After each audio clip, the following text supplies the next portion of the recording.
డబ్బు, అనారోగ్యం, ఉద్యోగం, వ్యాపారం, అప్పులతో బాధపడుతున్నారా? మీకోసమే మేనిఫెస్టింగ్ మిరాకిల్స్ 11 days ప్రోగ్రామ్.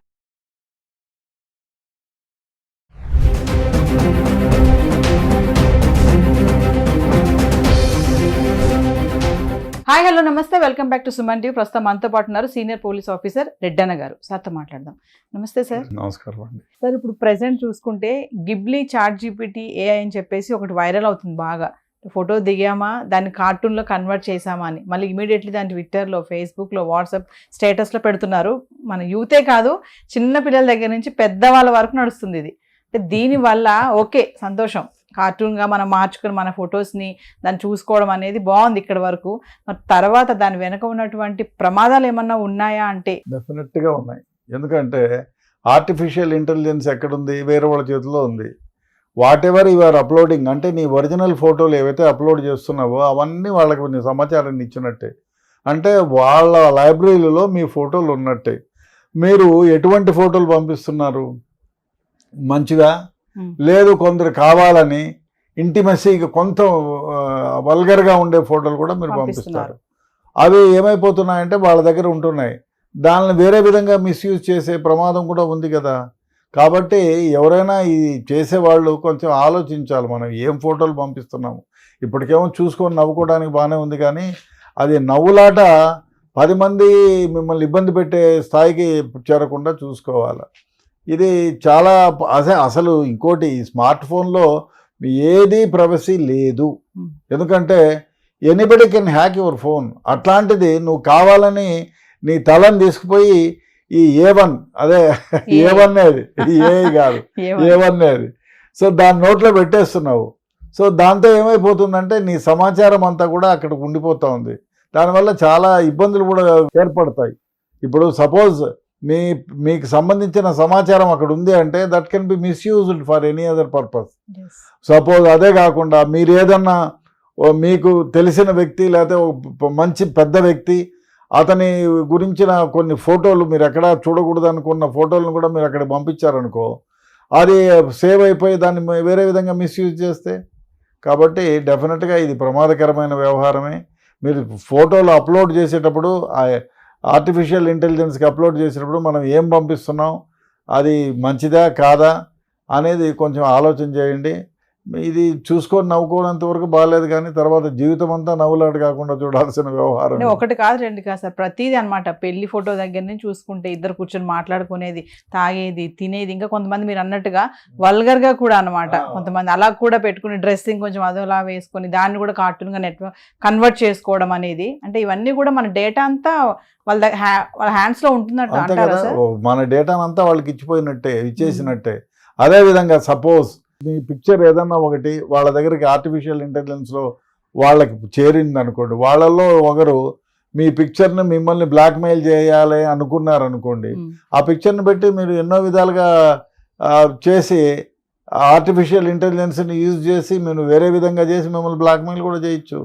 ఆ డేటా మన చేతిలో దొరికితే చాలు కదా. నువ్వు అందంగా ఉండే ఒక అమ్మాయివి, సో మీ డేటా దొరికింది, దాన్ని ఇంకా వల్గర్గా, కొంచెం వల్గర్గా ఉన్నింది అనుకోండి, ఇంకా వల్గర్గా చేసి ఎట్లా మీ ఫోన్ నెంబర్ ఉండా, మీ పంపిస్తే మీ ఫోన్ నెంబర్తో సహా ఎవ్రీథింగ్ ఉండిపోయింది. మీ ఫోన్ నెంబరు, మీ జీమెయిల్, ఈమెయిల్ అన్నీ ఉంటాయి మన దగ్గర.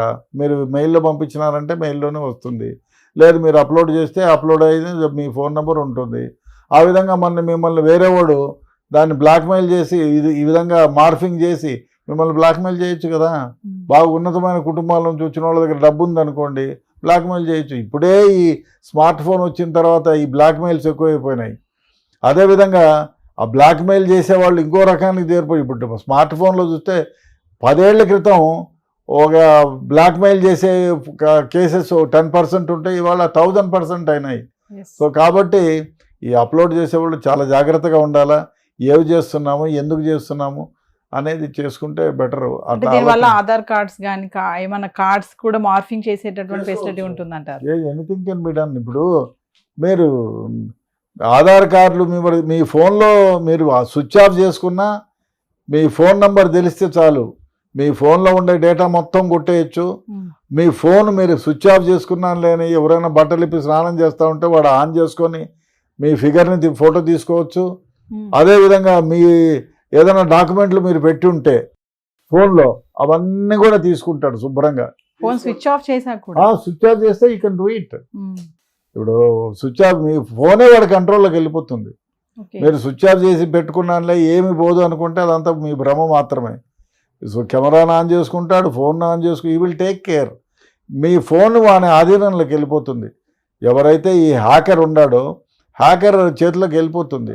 అందుకే మీకు ఇప్పుడు సంవత్సరానికి ఒకసారి అమెరికాలో ఈ హ్యాకర్స్ పండగ జరుగుతుంది. వాళ్ళల్లో ఎవరైతే బెస్ట్ హ్యాకర్ ఉన్నారో వాడికి కోట్లు ఇచ్చి కొనుక్కుంటారు. అంటే వాడు సపోజ్ ప్రెసిడెంట్ ఆఫ్ ఇండియానో ప్రైమ్ మినిస్టర్ ఆఫ్ ఇండియానో లేకపోతే ప్రెసిడెంట్ ఆఫ్ అమెరికా సపోజ్ ఆయన ఆఫీస్లో ఉన్న ఇంపార్టెంట్ ఫోన్ని హ్యాక్ చేస్తానని చూపిస్తాడు 10 minutesలో. దానికి you have to pay some lakhs. నేను పార్టిసిపేట్ చేయడానికి నేను కొన్ని లక్షలు కట్టాలి. కట్టిన తర్వాత I will be given time ఒక 3 minutes 4 minutes. అందులో వాడు ఏమి చేయగలడో, ఏ విధంగా ఈ ఫోన్లని హ్యాక్ చేయగలడో, ఏ విధంగా వాడు ఇంటర్నెట్ సర్వీస్ని హ్యాక్ చేయగలడో చూపిస్తాడు. వాడు ఎంత ప్రజ్ఞావంతుడైతే అన్ని వాడి సర్వీసెస్ తీసుకున్నందుకు అన్ని హ్యాక్ చేస్తున్నారు. ప్రభుత్వాలు పెద్ద పెద్ద కంపెనీలు ఫైర్ వాల్స్ వాళ్ళని పెట్టుకొని ఫైర్ వాల్స్ క్రియేట్ చేయడానికి దే ఆర్ పేయింగ్ lakhs. ఒక నెలకి ఇన్ని లక్షలు ఇన్ని కోట్లను కూడా ఇచ్చేవాళ్ళు ఉన్నారు. ఎందుకంటే సీక్రెసీ ఏజెన్సీస్ని వాళ్ళ డేటాని ఎవరు తస్కరించకూడదు అనుకుంటే వాడు ఫైర్ వాల్స్ క్రియేట్ చేస్తాడు ఈ విధంగా ఉంటేనే. అందుకు వానికి you have to pay money. So ఆ విధంగా జరుగుతుంది. సో ఈ గిబ్లీ ఏఐ అనేది ఎంత సరదాగా ఉందో ఇది కూడా ఒక స్కామే అంటారా? డెఫినెట్గా యూత్ కానీ పిల్లలకి కానీ మీరు ఏమైనా చెప్తారా సార్? మరి ప్రెసెంట్ వాళ్ళంతా దీని మీదే ఉన్నారు. మీరు పెట్టేటప్పుడు సరదా కోసం పెట్టినా కొంచెం చూసుకొని పెట్టండి. ఏం పిక్ పెడుతున్నాము, ఎందుకు పెడుతున్నాము. ఇది ఒకసారి సరదాగా పెట్టినారు బాగుంది, అతని ప్రతిసారి ఇప్పుడు దారింటి పోతూ ఉంటారు. అమ్మాయి అందంగానే ఉందనుకోండి, ఆ అమ్మాయి పిక్ తీసి నువ్వు పెడుతున్నావు, ఆ అమ్మాయి పర్మిషన్ లేదు, ఆ అమ్మాయి ఎవరో నీకు తెలియదు. సో ఆ అమ్మాయి ఫోటో పెడితే అవతలోడు ఆ అమ్మాయి పిక్ని తీసుకొని అది నీకేమో పంపిస్తాడు. వాడు బిబ్లీ చేసి పంపిస్తాడు. ఆ తర్వాత ఆ ఫోటోను వాడు మిస్యూజ్ చేస్తే ఏం చేస్తావు నువ్వు? కాబట్టి you should be very careful. Thank you sir.